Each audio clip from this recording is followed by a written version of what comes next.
I think we're ready. I see myself on LinkedIn, so I think we can start. Hello, I think we everyone. can start. Hello, That was probably an everyone. awkward pause. Maybe start, Krista. Over to you. Yeah, awkward pause. Okay, ready to go. Hello, everyone. I'm Krista from Climate-KIC. This is day 2 of our annual week of action, which spotlights many of the climate change initiatives that we are leading on with the support of our entrepreneurship community. So thank you all for joining live as we celebrate and support the climate actions taken by citizens, entrepreneurs, changemakers like you in the lead up to the UN Climate Change Conference, COP27. So for this session, my colleague Luke will be moderating an exciting panel on measuring climate impact for startups and investors. Good morning to you, Luke. Can you tell us what we can expect for today? Sure. I'll introduce myself. My name's Luke. I'm the program manager within the Capital and Investments Group. We are a small group within Climate-KIC responsible for our investment activity into high potential climate tech startups from our various accelerator programs across Europe. I'm particularly excited about today's session as it brings together 3 unique perspectives on a critical topic in relation to our collective goal at Climate-KIC and across our planet of a just transition to net zero, that of impact measurement. The session today will be kicked off by Leah, our climate impact manager for our entrepreneurship programs, who will discuss the various elements of a climate impact assessment. Then we're going to go into a panel discussion where we'll aim to touch on different perspectives around impact measurement from a startup, investor, and our very own Leah, who is a climate impact expert. So without further ado, I'd like to welcome our panelists today. First up, please welcome to the stage Macarena Macimbarena, who is the Business Development and Investment Associate at Ship2V Ventures. Welcome, Maca. Can you hear me? Hi. Yes, I Hey, can hear you. Can you hear me? We can hear you well. Could you give us a quick introduction about yourself and Ship2V? Of course. So as Nick said, I'm a Business Development and Investment Associate at Ship2V Ventures. And Ship2V Ventures is an impact venture capital firm based out of Barcelona. So what we do is we invest in early stage climate and social startups who are trying to solve the biggest challenges of the 21st century. So very excited to be here today and to talk about this important topic. Awesome. Welcome, Maca. Next to the stage, I would like to introduce Abel Samaniego. Abel is the CEO and founder of Dabble.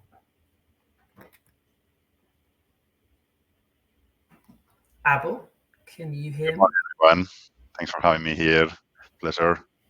So yes, you mentioned owner and director and CEO of Dabble. And Dabble is taking action and decarbonizing commercial real estate worldwide in a frictionless way. So we operate the legacy equipment of the current infrastructure in a more efficient way worldwide with a good track record all around Europe, and hopefully to be supported today and spread the word today together with you. Thanks for having me here. Welcome, Abel. It's great to have you on the panel. And last but not least, I'd like to welcome to the panel Leah Montserrat Alvarez Mendez, who is the Climate Impact Manager at EIT Climate-KIC. Over to you, Leah. Thank you, Luke, and good morning, everyone, and thank you so much for joining today. My name is Leah Alvarez. I work in Climate-KIC as the Climate Impact Manager. And what I do is I help startups to assess and measure their environmental impact.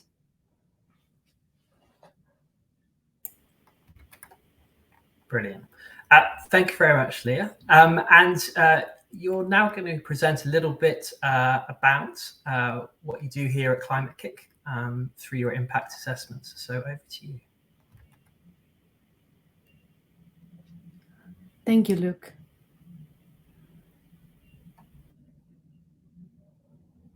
Okay, Okay, I'm going to do a small introduction of what is the climate impact framework that we use at Climate-KIC. So can you go to the next slide, please?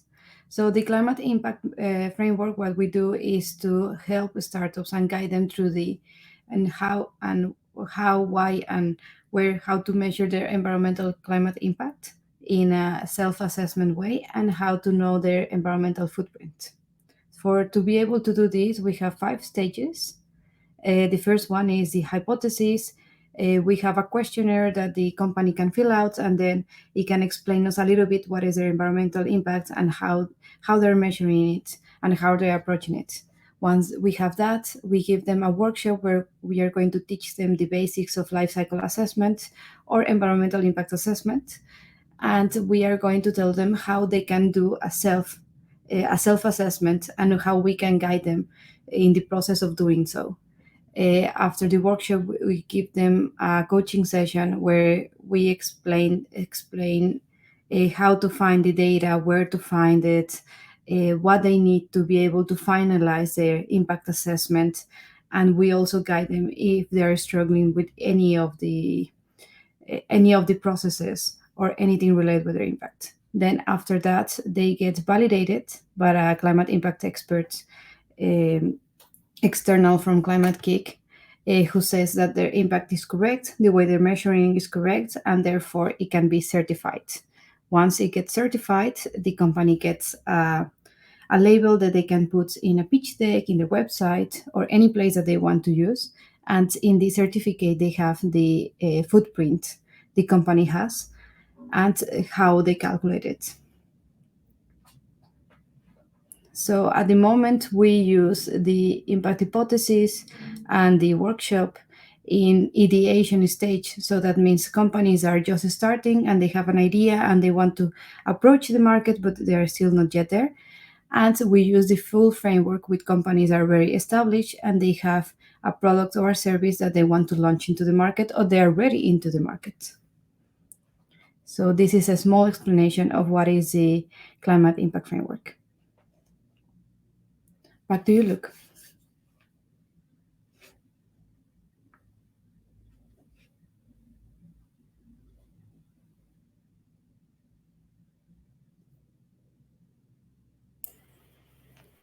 Thanks a lot, Leah. That was great. Super interesting. At Climate-KIC, Leah's been working with startups for a number of years, and actually for the last 12 years that Climate-KIC's been in existence, we've been spending a lot of time concentrating on being able to assess the type of impact that startups may have today and in the future. And so without further ado, I'd like to welcome back our panel to the stage.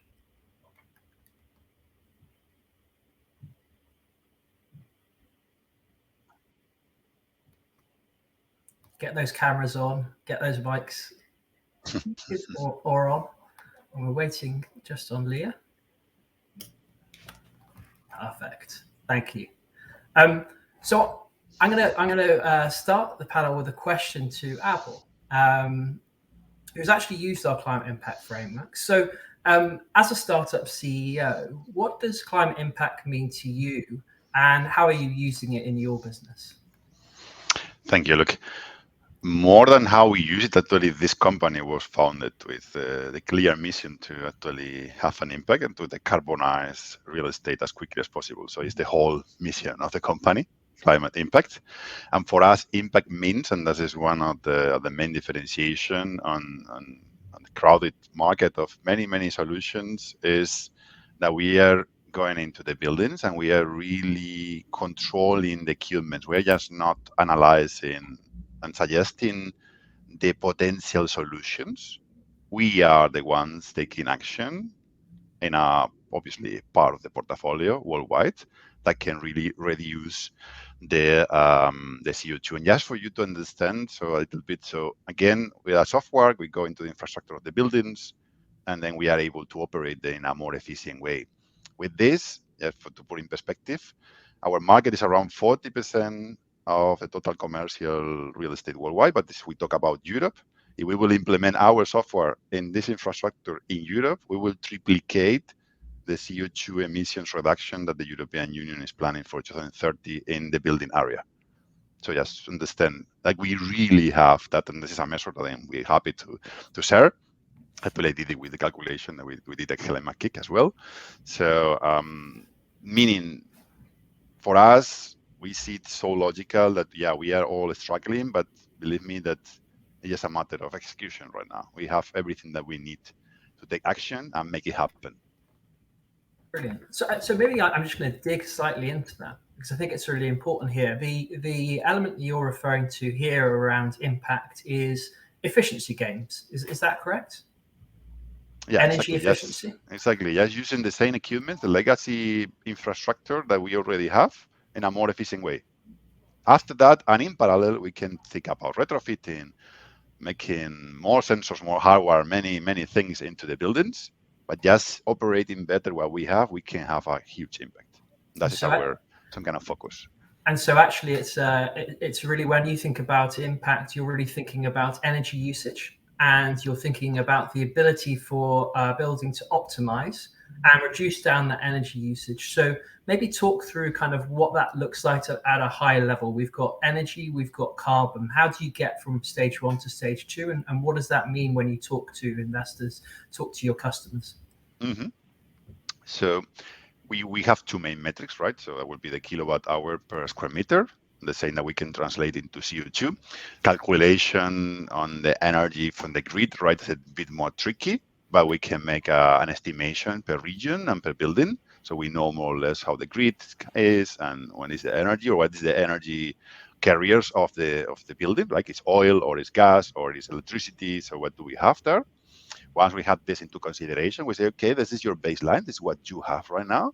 Now we will run our software. We will compare this with historic data and other databases.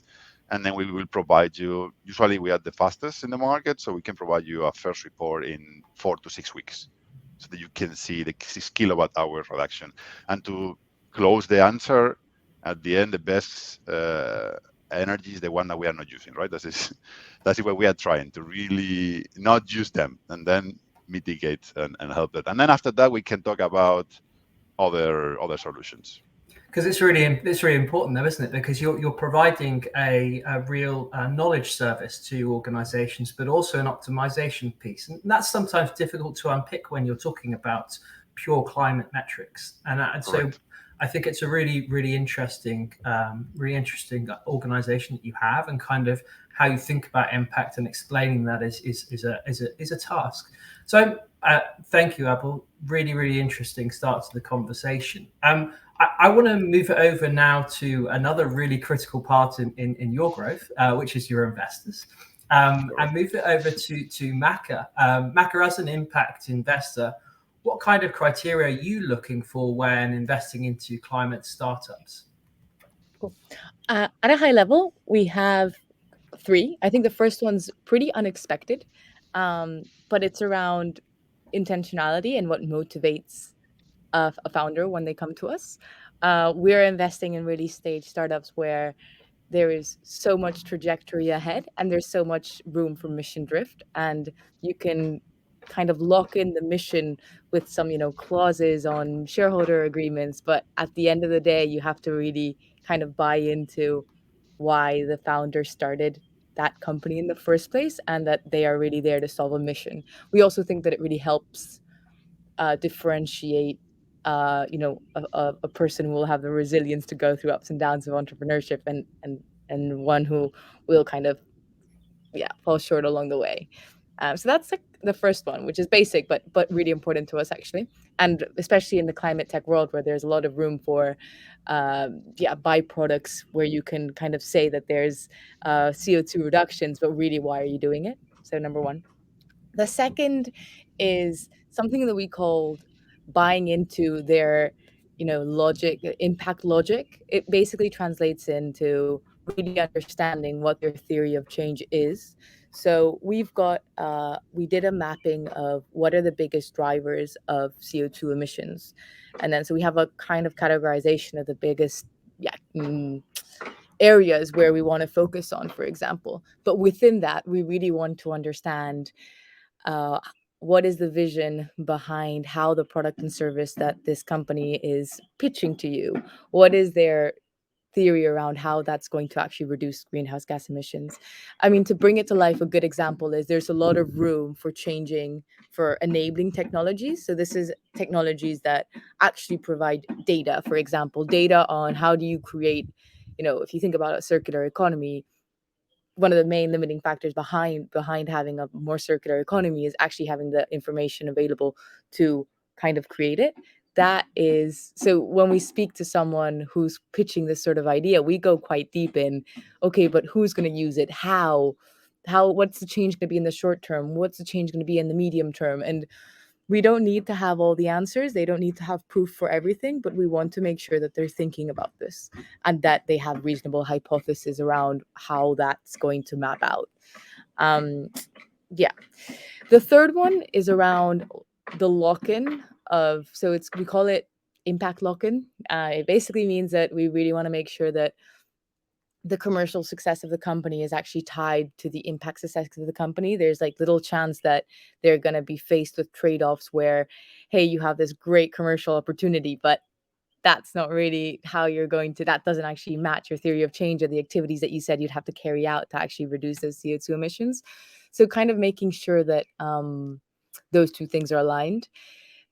Horizontally across this, I guess an important thing is that we really focus on integrating the impact analysis into our commercial analysis and not separating them. It's we fundamentally think that given this third component of impact logic, we should be, a lot of the things that you need to understand whether a company is going to be impactful or not should actually be the same as whether the company is going to be profitable and who's using it. So we try and integrate those two, and actually we believe there's a lot of issues around people using different language but talking about the same things, and we're trying to work towards kind of bridging that gap. Very good. Yeah. I think this theory of change is a really important point, isn't it? Would you maybe go into a little bit more detail around what you actually mean by theory of change, and what does that mean in concrete steps for a startup when they're thinking about their business? What do they need to demonstrate to you around a theory of change? Okay, it's a good question. And I actually think that many people have you can do theories of change at many different depths. A good example would be, we invested in a company and we see a lot of companies around alternative meat products. And when we were talking to them about their theory of change, we really went into, okay, but what's wrong? Like, you're fundamentally, for this to actually reduce CO2 emissions, you're going to have to get people who currently eat meat to eat these products. So let's talk about what areas, why people don't currently eat it, or what's limiting it. Is it the taste? Is it the culture around it? And how are you don't have to address all of them, but which one are you deciding to address and how are you doing it, for example? So really understanding what is the underlying problem that you're solving for on one hand.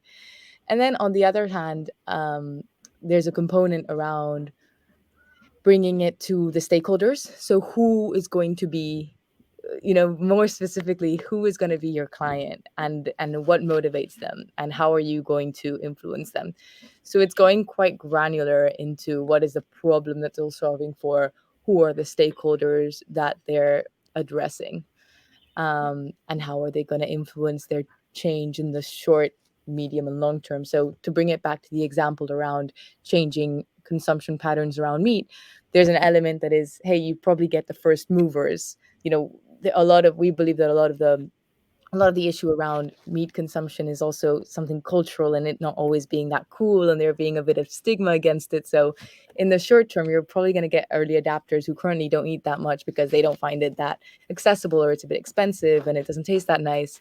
But in the medium and long term, what you're actually going to try and do is change cultural patterns. So that's kind of how you see the difference between the impact that you're trying to have on the short term and what you're trying to do in the long term. So we actually although we focus on CO2 emissions and measuring that, we actually focus a lot on the theory behind and the assumptions that are being made along the way, which we believe are equally as important. So it's actually what we're saying here is there's actually a lot of qualitative information that is packed into your decision-making process, and there's a lot of things that you almost need the startups to accept that need to change at the same time for them to be successful. And so it sounds like what you're saying is that you're really going to be working with startups to try and map out some of these things to then be able to make an assessment as to whether it's something that fits into the criteria you're looking for. I think this is really, really interesting and a really, really good point for good point in terms of the way that startups maybe need to start thinking about how they portray their story and how they work together. So I'm gonna twist it slightly and go back to data. And so over to you, Leah. You assist hundreds of startups every year to calculate climate impact potential. Can you tell us some of the big challenges that they face doing this? Yes, one of the big challenges is that most of the startups, they know they have a positive impact, and they want to be sustainable, and they want to achieve to become net zero or have a really impactful innovation. But most in the cases, the startups do not know anything about life cycle assessment, environmental climate impact assessment, or things like that, because it's understandable. They are focused on their sector, they're focused on their markets, and they're a little bit hesitant or even a little bit afraid of measuring their impact because this is something new for them. So this is one of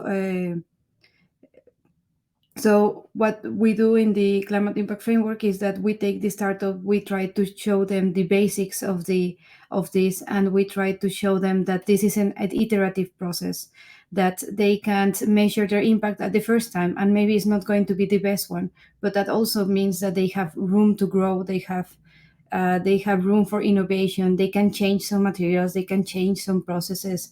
Is fine, is something that you can evolve and make it better. But in some of the time, some of the startups are just like, oof, this is something new, I don't know how to do it.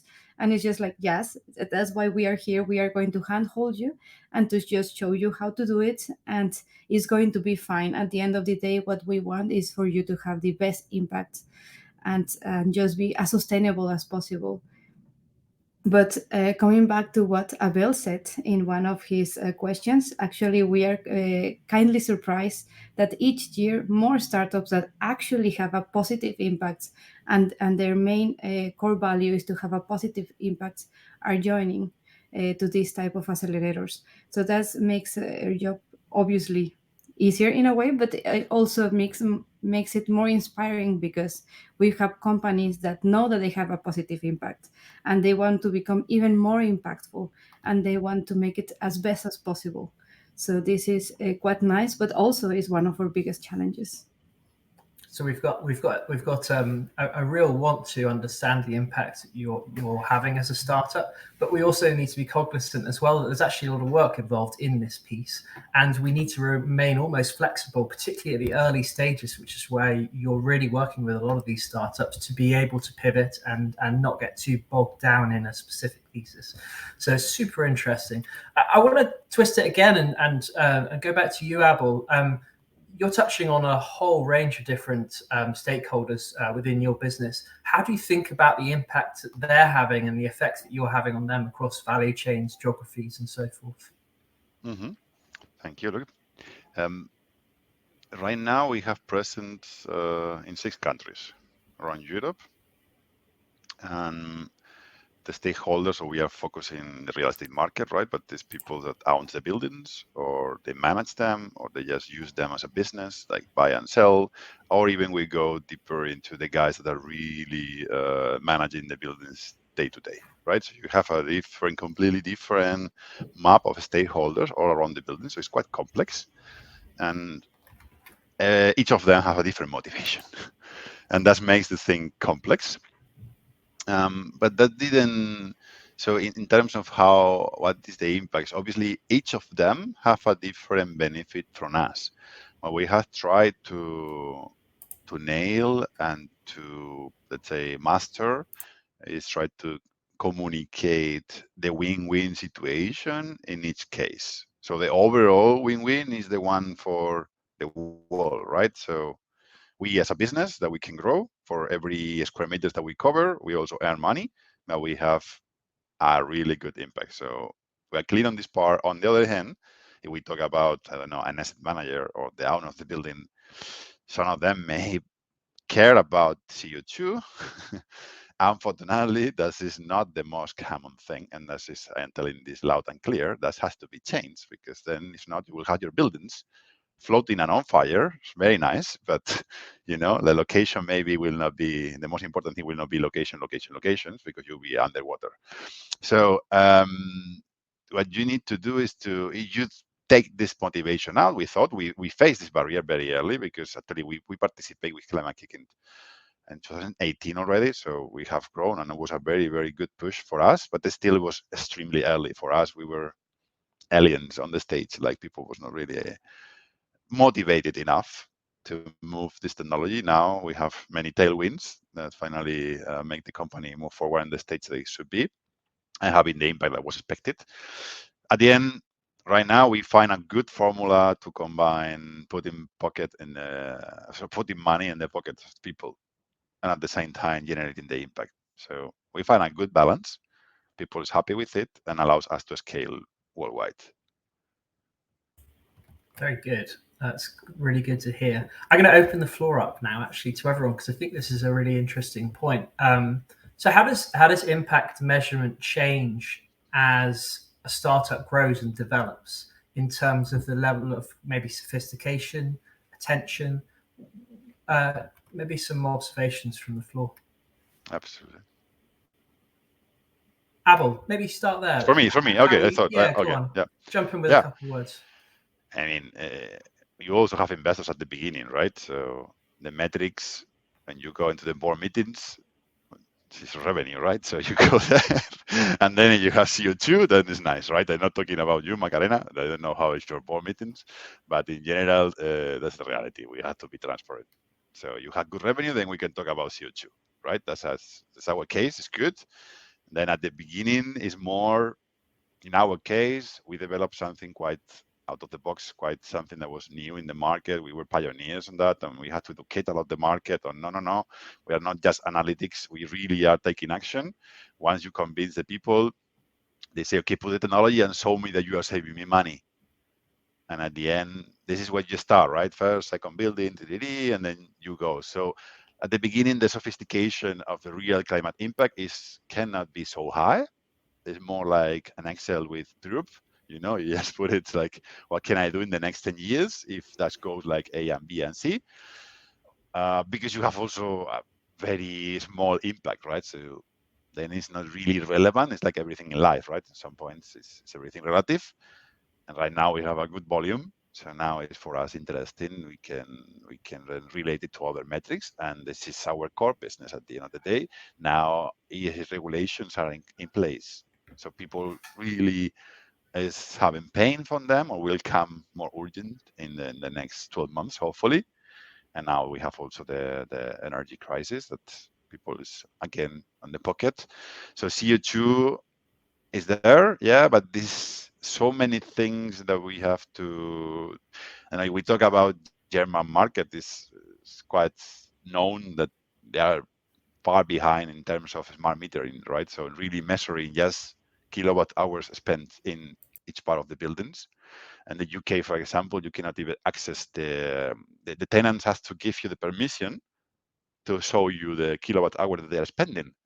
So that makes the things difficult, right? So I think I always mention when I go in this kind of panels, like the ESG, yes, two important ones, or the three of them are important, right? But we talk about real estate, the G part, the governance, and the connection between leadership and real action is a little bit disconnected, and we need to take action to make this energy or the E part better. So that's why it's evolving, depending obviously on the maturity of the company and things are relevant. But the market, unfortunately, is still only based on how much money are you saving to them. Very interesting. It's great that you're bringing in some of the other elements, and we're not just talking about environmental here. We're talking about governance and the importance of that with some of these environmental targets. Maka, I mean, you've got a portfolio of different companies at different stages. What does it look like? So many ideas when Abel was speaking. I was like, I agree. Good. I guess the main reflection we have, and we've given this a lot of thought, and I think it's an ongoing discussion, but all across many startups and many investors. It's, how are you rigorous and yet practical around impact measurement and management, and how do you use it so it adds value? And I guess my reflection is that quite often, we feel like we have to, because we position ourselves as impact investors, we have to have amazing metrics from day one, and actually on greenhouse gas emissions, and that has to be perfectly measured. And I guess like we feel like we're being put into a corner to prove a little bit our worth, I think. But actually, it's okay. I think it's okay, and I think more people should be saying that it's okay for an early stage startup to actually focus on their theory of change and having really good assumptions around how they're going to effectuate change in the world, and not necessarily having the most validated data on greenhouse gas emissions, but actually focusing on a really clear plan around how they expect to change the sector they work on. And I actually think that it's okay. And at the end of the day, especially in an early stage startup, sort of what Abel was saying, there's no point measuring something that doesn't exist. So you do have to focus on, hey, is the business growing? Am I going in the right direction? And putting too much emphasis on a very, very good greenhouse gas emission metric maybe detracts attention from the core business a little bit. So we're in that journey, and I solidly defend that. I think we're pushed into corners sometimes, but it's okay to be qualitative at the pre-seed and seed level. Having said that, I also think that we are trying to think around how do you incorporate things like life cycle assessments for products and services, and how do you make sure that kind of the depth of the analysis you go into matches the stage of the company. So it's a really good and ongoing conversation, and I don't think there's a perfect solution. But my main kind of thought is it's okay that it's not perfect from day one, and people should, the sector should start kind of interiorizing this. Really interesting point. And yeah, we're not, but they may not even be producing anything yet, some of these companies, and to ask them to fill out life cycle assessment, what is that balance that we need to get as an industry? Leah, you're at the coal face of this. What are your thoughts? That's the wrong phraseology. I don't mean coal face. Something much cleaner than coal. Well, first of all, I completely agree with Abel and Macarena. And also I want to add something. So we have companies in different stages. One of them is obviously ideation. So companies are just figuring out an idea. They're just thinking of joining the market. Even sometimes they're not even a company yet. They just have like the team and the people that want to work on that idea. And I think that in the moment that they measure their CO2, that's what they do with us. It's not so much only about the CO2. It's also about what are they doing different from the market? What is out there in the market? What is the share of their market? Is it something substantial? Is it something so niche that probably if they sell to 3 companies, they already is the whole market? So I think this is just something, one of the tools that helps them to think about how they're going to grow, what is the impact they can have in the region, what is the impact they can have in another country, and if they want to launch worldwide later on, how is this going to look like? So this is obviously just a projection, an ideation, and just a vision of what they want to achieve. Then we have companies that they already have a product, they're already established, and maybe they're already entering to the markets. And then the impact becomes a little bit trickier, because then you have supply, then you have suppliers, then you have transportation, then you have locations, then you have different things that you need to take in consideration. And sometimes the companies, they just realize that, oh, it's way better if I do everything regionally than instead of bringing things from China. Or maybe the other way around. Maybe it's better if I bring this from this place and I keep this regionally. So things like that also can give them a view of how their company can grow and what are the limitations as well. And then we have companies that are in a really late stage. I mean, companies that have worked with the Green Deal and so on. And this becomes their impact measurements becomes more impactful, because now they need to look into their emissions inside of their company. Like, how many offices do you have? How do you move around? How many flights do you need to take? And things like that. So sometimes these companies, they just realize that they're producing more emissions inside than the emissions that they're trying to save outside. So I think that the impact measurement has a lot of stages and as well a lot of opportunities, not only because of the numbers you do, but also how you engage with the market, how do you engage with investors, and what are the opportunities that you're going to have. And if maybe it's better just to tweak a little bit your innovation or service. Awesome. We're actually getting some good questions coming in from the audience as well. And following up on that, Leah, back to you. How are these startups providing these metrics? Like, these sound like these are difficult things to figure out. Like, what is the process that they need to go through to actually get some of these metrics? So that's the reason why we have 5 stages, because we are aware that it's difficult for the startups to find this information. Sometimes they can find it right away. Sometimes it takes maybe a week or something to find some. But that's why we have climate impact experts that is going to handhold them and tell them, you need to look for this, you need to do that, and so on. But to give a straight answer to the person that answered this, the main thing that we ask them is, what is the key difference between what you're saying and what is already on the market?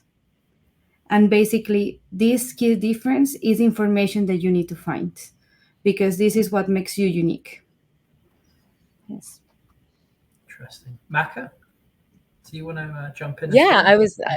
I mean, I really like Leah's answers, and I agree. I think that when we talk about what are the metrics that startups have to show you, I like to flip it around a little bit and kind of make startups, because quite often I get like, startups come and they're like, oh, like, how do I do this theory of change and what metrics do I need to have? And I actually try and flip it around so that they stop feeling like they need to show certain metrics and start seeing how those metrics can add value, and that information can add value to their commercial success.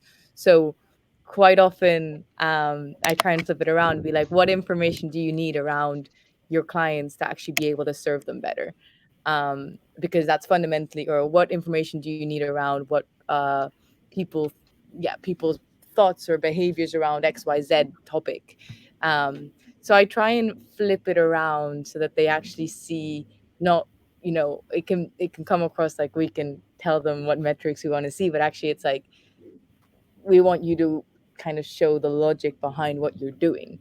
So I try and flip it so they actually see the value behind the impact work that they do for their business, and not just reporting for the sake of reporting, but reporting for the sake of improvement. Very interesting. We've got another question from the floor that kind of digs into a specific sector, which is the clean energy sector.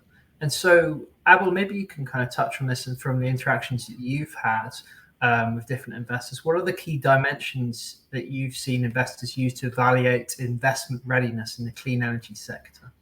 I'm aware you only touch one area of it, but is there something that you could maybe reflect there?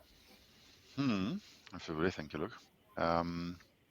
I'm building on top of what you already, so Leah and Macarena mentioned. Recently, we had some kind of evaluation on this part, and they were looking, how is the longevity of the business, right, in terms of going into the next step. And okay, you're making now impact per building. What can you do next, right? That would be a way of measuring, right? So how do you can use this first stage to multiply your effect in the next level.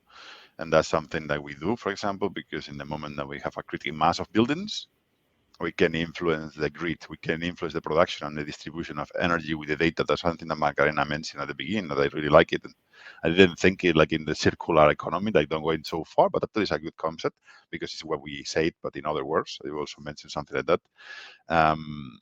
So once you have, it's more like, okay, you're going to have this impact. How are you going to use this data to have even more impact, right? This is also building on top of Macarena mentioned. So I think that would be the key answer for that. How do you use all of this impact that you already have to have even more. Maka, are you do you see much in the clean energy sector? Do you spend some time when you look at those companies there? What do you associate with an investor ready organization? Yeah, I guess my first thing when I heard the question was, for me, investment readiness is so broad. It's not just impact, right? It's not just impact, but it goes beyond, the team, the market, their traction. So investment readiness really goes much beyond that. As a venture capital, we don't necessarily go as much into actually clean energy production. So hard for me to talk about specific metrics that we look at, but yeah, mm, yeah. Investment readiness wouldn't just be around the impact component. Is kind of my reflection on this. I think the praise also some kind of interrupted your speech. I have Sorry. a question. I have a question I have to ask Maka, which is, where are you, Maka? Yeah, I'm so sorry. I'm in Come on, tell Kenya. us. I'm in Kenya, and yeah, I'm sorry about the background noise. I think it'll stop in like a minute or so. Apologies. That sort of made me lose my train of thought massively.